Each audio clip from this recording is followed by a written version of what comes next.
അപ്പോൾ അവർ പറയുകയാണ് ഈ പഴയ ആ സിസ്റ്റത്തിലെ 2 വരി മാത്രം മതി, അവർക്ക് അതാണ് ആവശ്യം. അപ്പോഴാണ് ഞാൻ നോക്കുന്നത്, അതാണ് ഞാൻ എപ്പോഴും പറയുന്നത്, 1973 ശേഷവും അതിനു മുമ്പും രണ്ടാണ് മനുഷ്യരാശിയുടെ ഒരു കാര്യം. ഈ 1973 ഹ്യൂമൻ കോൺഷ്യസ്നെസ്സിൽ 25 ചതുർയുഗങ്ങൾക്ക് ശേഷം ഒരു തിരുത്ത് സംഭവിച്ചത്.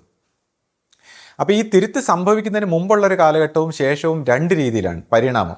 അപ്പോൾ മുമ്പുള്ളൊരു കാലഘട്ടത്തിലാണ് ഈ അഖണ്ഡനാമം ലഭിക്കുന്നത്. അപ്പോൾ അഖണ്ഡനാമം ലഭിക്കുമ്പോൾ പോലും അത് ശ്രീകൃഷ്ണ പരമാത്മാവിൽ നിന്ന് വശത്ത് ഉയരാത്ത ശിഷ്യന്മാർക്കാണ് അത് ലഭിച്ചത്. അപ്പം ഇപ്പോൾ ശ്രീകൃഷ്ണ പരമാത്മാവിൻ്റെ രൂപത്തിൽ തന്നെ ഈ അന്തരീക്ഷത്തിൽ ഈ പ്രകൃതിയിൽ പല ഗുരുക്കന്മാരുടെ നമ്മുടെ ഗുരുവിൻ്റെ രൂപത്തിൽ തന്നെ വരുന്ന സൂക്ഷ്മ ശക്തികളുണ്ട്. അപ്പോൾ പല രൂപത്തിലും പല ഭാവത്തിലും ഈ സൂക്ഷ്മ ശക്തികൾക്ക് പ്രവർത്തിക്കാൻ കഴിയും. അപ്പോൾ ഇങ്ങനെ മന്ത്രങ്ങൾ കൊടുക്കാൻ കഴിയും. പക്ഷേ ഇവിടെ എല്ലാം ഗുരുവിൻ്റെ നാമമുള്ളതുകൊണ്ട് ഇത് പവിത്രമായി കഴിഞ്ഞു.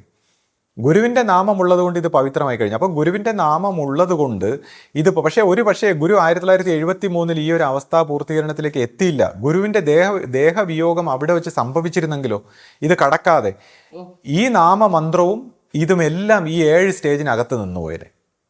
ഗുരുവിൻ്റെ അവസ്ഥാ പൂർത്തീകരണം 73. ഇപ്പോൾ ഗുരു ഒരു വേള ശരീരം ഉപേക്ഷിക്കുന്നതിനെ കുറിച്ച് പോലും സംസാരിച്ചിട്ടുണ്ട്. കാര്യം എനിക്കിതൊന്നും ഞാൻ ആഗ്രഹിച്ച് വന്നതല്ല, ഞാൻ ശരീരം ഉപേക്ഷിക്കാൻ പോവുകയാണെന്ന് പറഞ്ഞാണ് ഗുരു അന്ന് ഒരു ദൃഢപ്രതിജ്ഞ എടുക്കുന്നത്. കാര്യം എനിക്ക് സത്യം അറിയാൻ കഴിഞ്ഞില്ലെങ്കിൽ ഞാൻ ശരീരം ഉപേക്ഷിക്കാൻ പോകുന്നു. അപ്പോൾ അത്തരത്തിലുള്ളൊരു സാഹചര്യത്തിൽ ഗുരുവിൻ്റെ ദേഹവിയോഗം, എത്രയോ ഗുരുക്കന്മാർ ഈ അവസ്ഥയിലാണ് ദേഹവിയോഗം സംഭവിച്ചിരിക്കുന്നത്.